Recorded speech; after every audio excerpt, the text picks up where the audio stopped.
Bonjour, je voudrais raconter dans cette vidéo le martyre de Sainte Félicité et de ses 7 fils qui eut lieu d'après la tradition à l'époque de la persécution de Marc Aurèle. Marc Aurèle, ce philosophe, cet empereur philosophe considéré donc comme intelligent, mais curieusement, il y eut effectivement sous son règne une persécution qui est attestée dans tout l'Empire romain, aussi bien en Orient qu'en Occident. Et c'est aussi sous Marc Aurèle que fut persécuté Saint Justin, il fut martyrisé, mais aussi à Lyon, Sainte Blandine et Sainte Biblis, ainsi que leur évêque Saint Pothin. L'ampleur de ces persécutions et le nombre de morts qu'ils firent est difficile à établir parce que il faut distinguer, c'est propre à l'être humain, le nombre objectif de morts qu'il y eut et puis l'impression, le traumatisme qui se produisit dans l'âme de ceux qui vécurent ces persécutions. Et donc, comme les récits sont des récits chrétiens, que souvent ils ont été mis en forme bien après, à l'époque où l'Empire romain devint chrétien, eh bien, on ne peut pas se faire une idée parfaite. D'autre part, on le voit, en tout cas c'est très net pour le récit du martyre de Sainte Félicité et de ses 7 fils, il y a des éléments qui penchent pour l'authenticité de ce martyre, comme par exemple la présence d'un culte très ancien, la présence de reliques, la présence de basiliques, et puis le fait que la fête de Sainte Félicité et de ses 7 fils est considérée à Rome comme une fête très importante et jusque au cœur de l'Empire romain d'Orient. Mais il y a aussi des éléments qui pourraient dire que c'est peut-être une légende. En effet, on le voit, le récit est tout à fait parallèle à un récit analogue qu'on a dans l'Ancien Testament. Dans le 2e livre des Maccabées, au chapitre 16, c'est l'exemple d'une mère qui entraîna ses 7 fils dans le martyre, mais cette fois, pas à cause du culte du Christ, mais c'est parce qu'il y avait une persécution venant des Grecs païens qui voulaient forcer les Juifs à renoncer à leurs mœurs, et en particulier, à travers un geste extérieur significatif, manger du porc. En ce qui concerne Sainte Félicité et ses 7 fils, eh bien, l'Empire romain païen ne leur demanda pas de manger du porc, parce que de toute façon, chez les chrétiens, il y avait autorisation, mais leur demanda de pratiquer publiquement un sacrifice au Dieu des Romains, au Dieu qui avait donné un succès aux armées romaines et depuis longtemps. Comment expliquer maintenant que l'empereur Marc Aurèle ait autorisé ainsi une persécution? Eh bien, on peut y voir plusieurs raisons. D'abord, on le sait, ça se passe quelques années après que le peuple juif en Palestine se soit de nouveau révolté contre l'Empire romain. Et donc, l'empereur Hadrien avait demandé une dispersion totale dans tout l'empire de ces juifs qui était beaucoup trop remuant, et ceci depuis trop longtemps. Souvent, on confondait les juifs avec les chrétiens étant finalement une sorte de secte, c'est-à-dire de mouvement qui s'était coupé du judaïsme. Mais il y avait autre chose. Le fait que les chrétiens refusent obstinément de pratiquer au culte public qui se produisait pour raisons civiques. On ne peut pas dire que les Romains y croyaient, mais simplement pour raisons civiques, c'était la tradition. Dans tout l'Empire romain, eh bien ceux-ci en faisaient des citoyens extérieurs, des citoyens différents, et donc forcément, il s'établissait ici et là des préventions et même des théories du complot. D'autant plus que on ne savait pas ce qu'était leur culte. Ce culte pratiqué dans des maisons privées où on entendait parler du fait qu'on buvait le sang et mangeait la chair de leur Dieu. Et donc, certains disaient qu'en réalité, lorsque des enfants disparaissaient, c'était cette secte perverse qui les enlevait pour pratiquer leur sacrifice humain.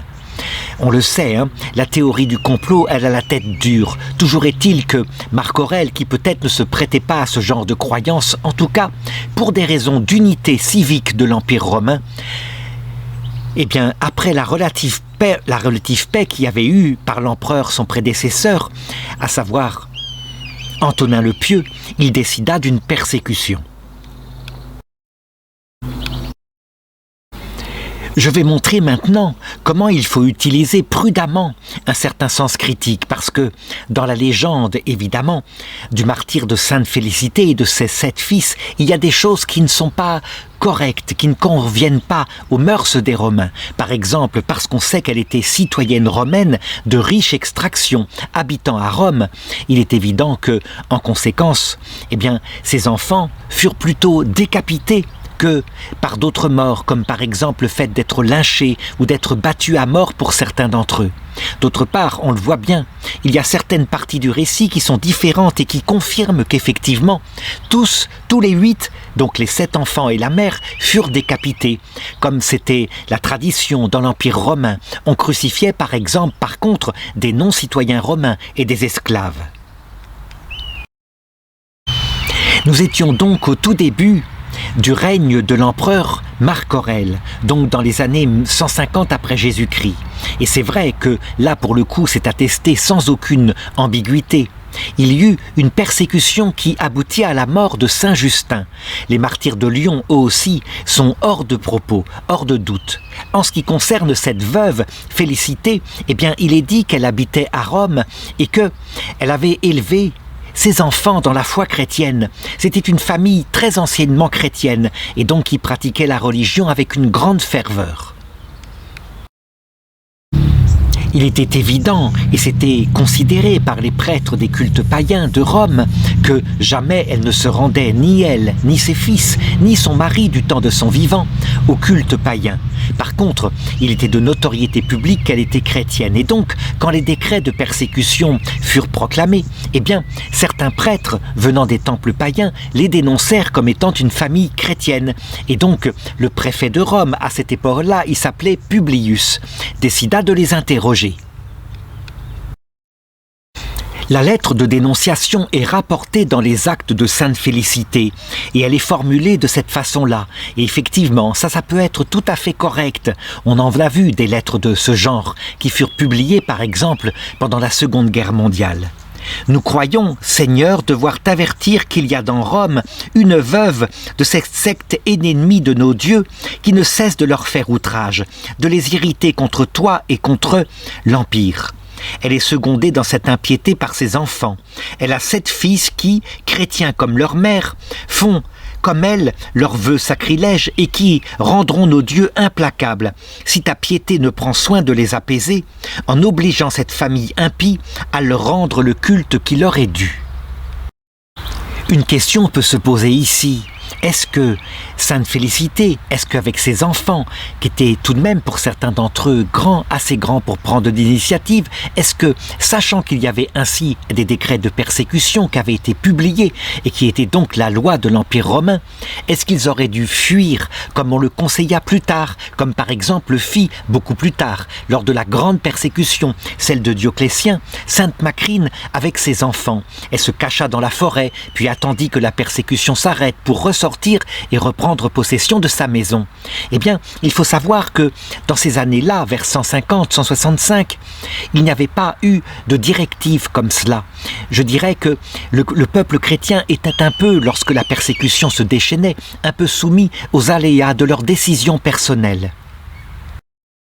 Ce n'est que par la suite et avec l'expérience que les évêques émirent des décrets pour indiquer que, premièrement, il ne fallait jamais de sa propre initiative se livrer aux martyrs, que c'était là un acte d'orgueil et que, sans la charité, si c'était porté par l'orgueil, le martyr ne vaudrait rien, mais que, si on était arrêté, bien sûr, il fallait alors protester de sa foi, parce que il ne fallait jamais, au nom de sa propre vie, eh bien, blasphémer ou abandonner le nom du Seigneur. La prédication à cette époque-là était, je dirais, très verticale. Ça veut dire que on était centré sur la brièveté de cette vie et sur la proximité du retour du Seigneur.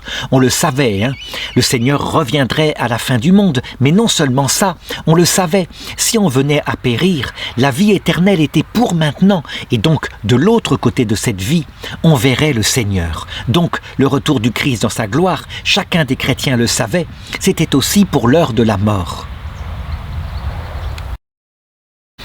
Ceci dit, Félicité n'eut pas à fuir, elle n'eut pas le temps, la dénonciation arriva trop vite et elle fut arrêtée. Cependant, les choses se passèrent à cause de sa citoyenneté romaine, telle qu'elle se passait selon le droit romain. Et donc, le préfet commença par l'interroger pour savoir s'il était vrai qu'elle était chrétienne. Et elle, évidemment, parce qu'elle ne pouvait pas mentir et renier le nom de son Seigneur, eh bien, elle parla en toute franchise.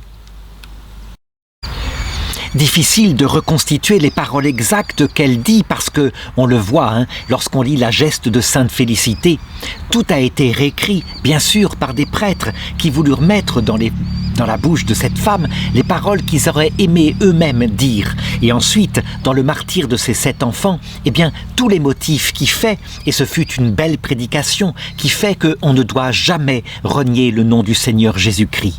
Toujours est-il que voici la réponse qu'on lui met dans la bouche, et sans doute fut-elle de sa part beaucoup plus simple.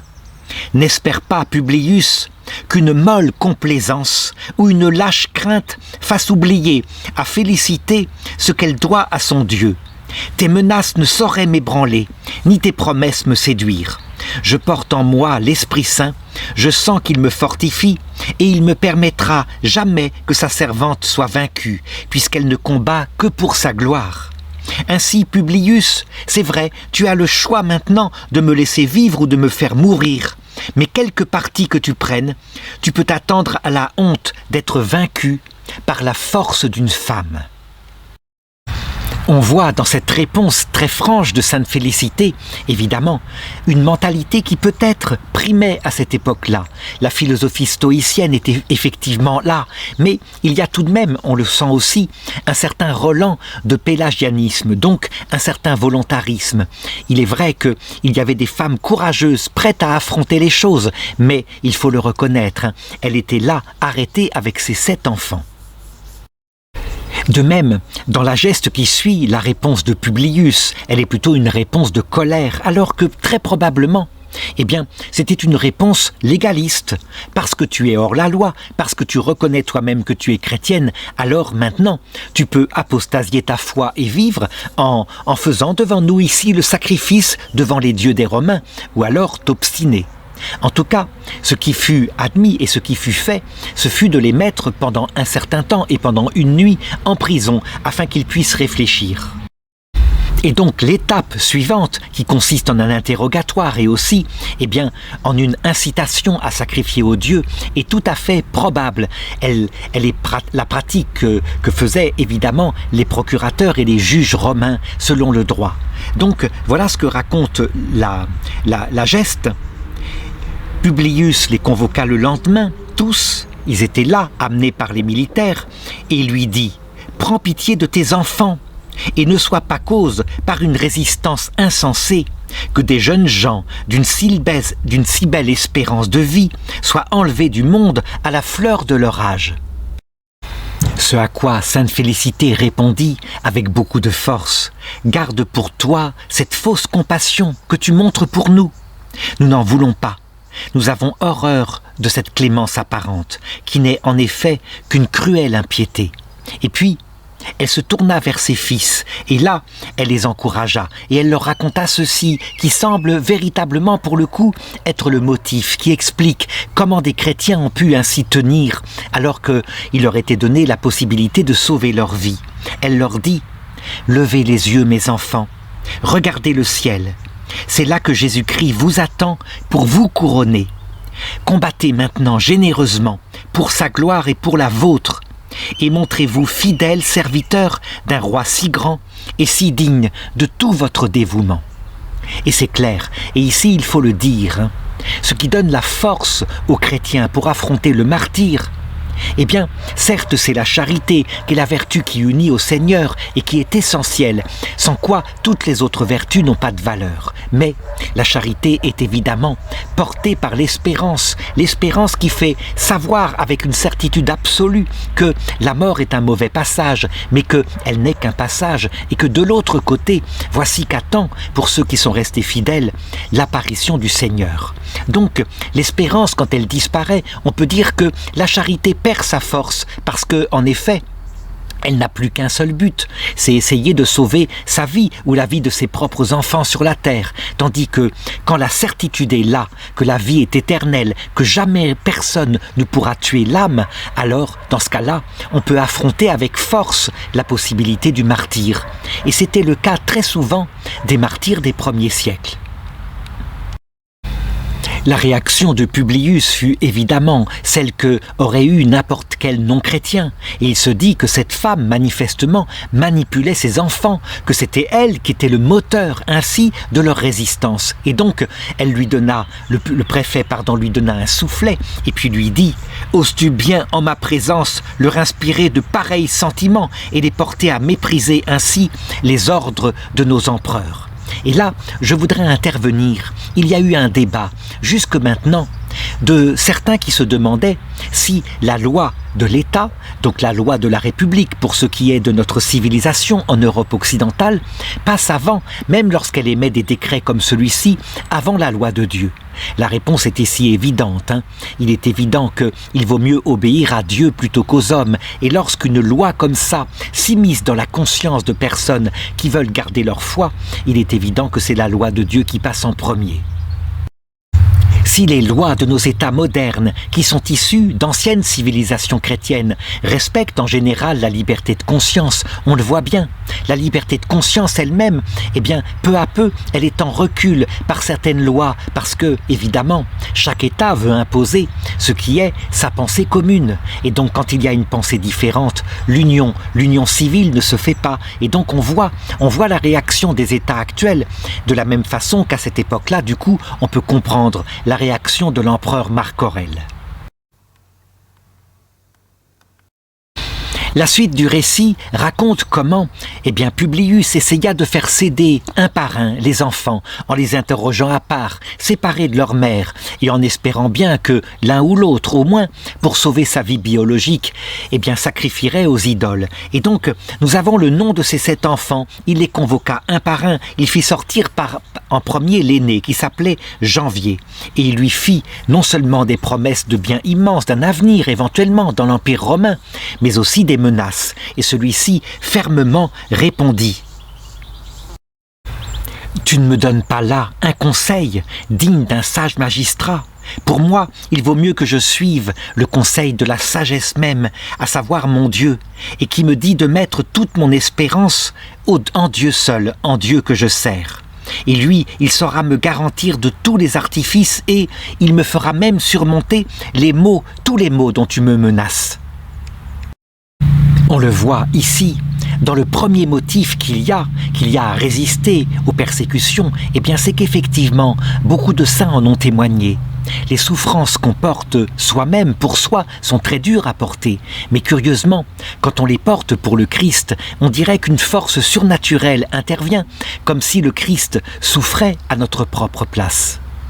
Alors, dans ce cas-là, Publius le fit fouetter et fit paraître ensuite le deuxième fils qui s'appelait Félix, et il lui proposa les mêmes choses. Et celui-ci répondit: « Nous sacrifions qu'à un seul Dieu, et c'est lui que nous adorons. Et les sacrifices que nous lui offrons sont des vœux, des prières et les sentiments affectueux d'une dévotion sincère. » C'était une phrase importante, effectivement. Lorsqu'on étudiait la foi chrétienne, il était évident qu'elle ne complotait pas contre l'État et qu'elle ne pratiquait pas des enlèvements d'enfants et des sacrifices humains. C'était une foi très intérieure et très contemplative, donc jamais elle n'aurait dû s'attirer comme ça la haine de l'Empire romain. Et Félix continuait, il disait « Crois-moi, c'est en vain que tu t'efforces de nous faire renoncer à l'amour que nous avons pour Jésus-Christ. Prends contre nous toutes les résolutions les plus sanglantes, épuise sur nos corps les forces de tes bourreaux. Rien ne pourra jamais ébranler notre foi ni diminuer notre espérance. » La question qu'on peut se poser ici, c'est que, est-il crédible que des enfants, ou plutôt des jeunes adultes comme cela, aient eu une parole qui très souvent était provocatrice pour le juge, avec la possibilité que celui se venge cruellement en leur faisant subir effectivement de cruelles souffrances? Je répondrais que le conseil des évêques était évidemment de ne pas provoquer la fureur, parce que ça aurait été quelque part tenter Dieu, mais au contraire de répondre simplement, franchement, en toute vérité. Et puis, les choses étaient dans les mains de Dieu.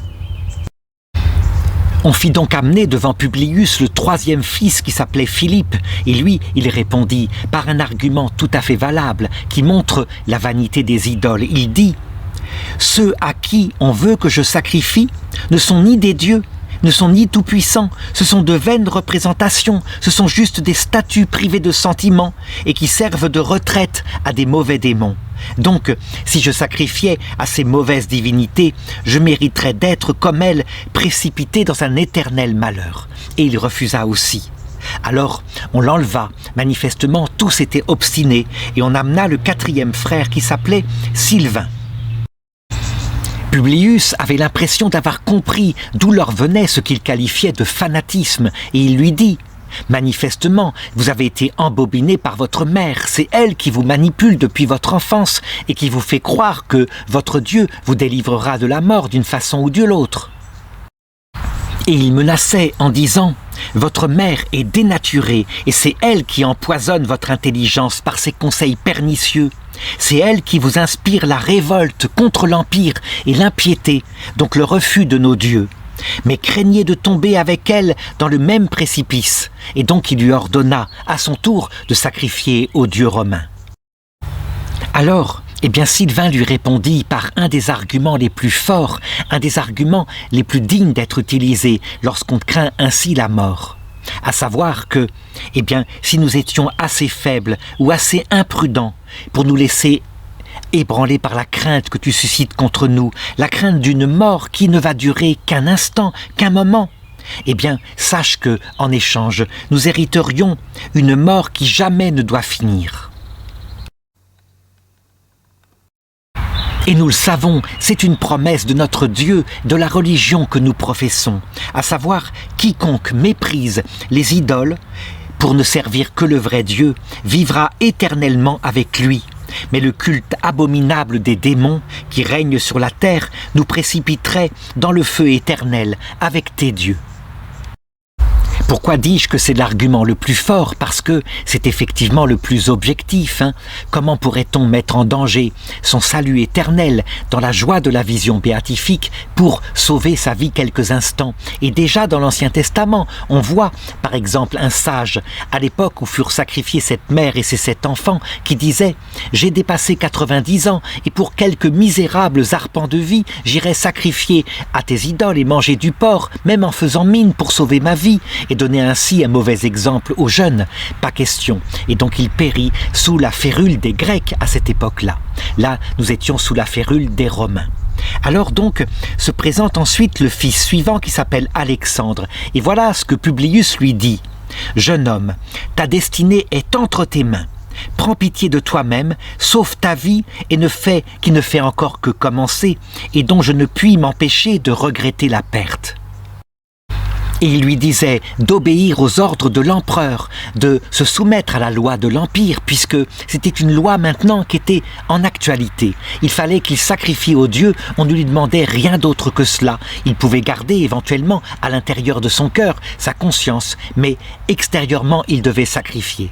Alors il répondit « Je sers un maître plus puissant que César, c'est Jésus-Christ. Je le confesse de bouche, je le porte dans le cœur et je l'adore sans cesse et je l'adore aussi par mes gestes extérieurs. Certes, je te parais jeune, et je le suis en effet, mais si je te parais avoir peu de prudence à cause de mon jeune âge, sache-le, bien au contraire, je suis des plus prudents puisque je me fie à celui qui jamais ne passera. » On chassa donc encore ce fils qui résistait et on appela le suivant qui était encore plus jeune et qui s'appelait Vital. Et il lui fut fait la même proposition. Et Vital répondit « Il est vrai, Publius, que j'aime la vie et je voudrais vivre, profiter de ma jeunesse. J'aimerais jouir longtemps, mais j'adore un seul Dieu. Et j'ai en horreur les démons. » Alors Publius lui répondit « Les démons, mais qui sont-ils ces démons ?» Et lui répondit « Ce sont les dieux des nations et ceux qui les reconnaissent pour les dieux. » Enfin, et un peu lassé sans doute, parce qu'aucun de ses frères n'avait cédé, il fit rentrer le dernier, le plus jeune, qui s'appelait Martial. Et il lui dit « Je plains tes infortunés frères, ils se sont eux-mêmes attirés les malheurs qui vont fondre sur eux. Veux-tu suivre leur exemple et mépriseras-tu comme eux les ordonnances de nos princes ?» Et Martial lui donna la réponse ultime, celle que, évidemment, tous nous attendons, nous le savons, hein. Eh bien, ce monde passe et, à un moment donné, tôt ou tard, la justice de Dieu paraîtra, et c'est une évidence. Et voilà ce qu'il lui répondit. « Si tu savais quels tourments terribles sont préparés dans les enfers à ceux qui adorent les démons. Mais Dieu tient encore sa foudre suspendue. N'attends pas qu'il la lance sur toi et que la mort ne vienne te surprendre. » Ainsi que les dieux, les idoles en qui tu mets ta confiance. Oui, reconnais que Jésus-Christ est l'unique Dieu auquel tout l'univers doit rendre hommage, ou tremble à la vue des flammes qui sont prêtes à te dévorer. Légalement, on peut dire que la chose était entendue, donc ces 7 garçons, ainsi que leur mère manifestement, étaient chrétiens et obstinément restaient chrétiens. Et donc, tout de même, parce que c'était une famille de la noblesse romaine, un rapport fut envoyé à l'empereur Marc Aurèle pour savoir s'il devait procéder à l'exécution. Alors, dans la geste telle qu'elle est écrite, eh bien, ils furent tous séparés et, je dirais, une certaine liberté fut donnée à leurs bourreaux pour les exécuter. Et donc, il est raconté divers tourments. Certains furent bastonnés jusqu'à la mort, d'autres fouettés, d'autres décapités. Mais je l'ai dit au début de cette vidéo, il est peu probable que leur fût appliquée une peine de mort selon le rituel réservé aux citoyens romains et que tous furent décapités. D'ailleurs, on le voit dans cette représentation faite plus tard, où on voit la mère qui, évidemment, étant la dernière à mourir, eh bien, reçoit la tête de ses 7 fils de cette façon-là. Et en sachant, en gardant sa force, en sachant qu'elle va les rejoindre bientôt, mais qu'ils sont vivants, qu'ils l'attendent entre ce monde et l'autre pour pouvoir rencontrer Jésus-Christ. Et le récit conclut de cette façon-là. Un bourreau, enfin, fit endurer la même peine à leur mère, de ces admirables confesseurs de Jésus-Christ qui, par des routes différentes, arrivèrent tous au lieu où ce juste juge les attendait, pour donner à chacun le prix que méritait une si invincible constance. Tous ensuite, eh bien, virent leur corps qui fut récupéré par des chrétiens, qui les ensevelirent avec piété dans une catacombe de la Via Salaria. Et puis, plus tard, lorsque l'Empire devint chrétien, on construisit au-dessus de leur tombeau une basilique en souvenir de leur héroïque martyr. Ensuite, au Moyen-Âge, lorsque le culte des reliques se répandit dans l'Église et qu'on voulait, sur les lieux où on établissait une église, avoir une relique pour se souvenir que cette vie, elle est tendue vers le ciel, eh bien, on prit certaines de leurs reliques qui étaient à Rome, dans l'église San Marcello al Corso, et on en donna, par exemple, à l'abbaye de Verdun. Ce fut l'abbé Ludger qui réussit à en recevoir, et il le fit vers l'an 800, et puis au IXe siècle, du côté de Vreden, dans le district de Münster, donc toujours en Allemagne. Un bras reliquaire est à Münster même, ainsi qu'à Beaulieu-sur-Dordogne, en France. Ce qui est intéressant, c'est que Sainte Félicité fut proclamée patronne de toutes les femmes et des mères ainsi que de leurs enfants et de leur fertilité. Et c'est quelque chose d'essentiel parce qu'on le sait. La fertilité naturelle, elle consiste à aimer ses enfants pour qu'ils aient le bonheur ici-bas, exclusivement. Et souvent, on ne pense qu'à cela. En donnant comme patronne aux mamans Sainte Félicité, eh bien, on leur indique qu'il y a une fertilité bien plus grande qu'on doit toujours attendre pour ses enfants. C'est la vie éternelle, c'est la seule chose qui finalement doit être désirée ultimement. Évidemment, il faut une conversion radicale ainsi, puisque une maman, naturellement, elle vit d'espoir, espoir terrestre pour ses enfants, alors qu'on lui demande ici de renoncer parfois à l'espoir pour vivre d'espérance théologale. L'espoir attend pour ses enfants un bonheur ici-bas. L'espérance attend, comme je l'ai montré, le retour du Christ, la présence de la grâce dans le cœur et, quels que soient les malheurs qui arrivent sur la terre, la joie, enfin, que, parce qu'on a été fidèle, on obtient la vision béatifique.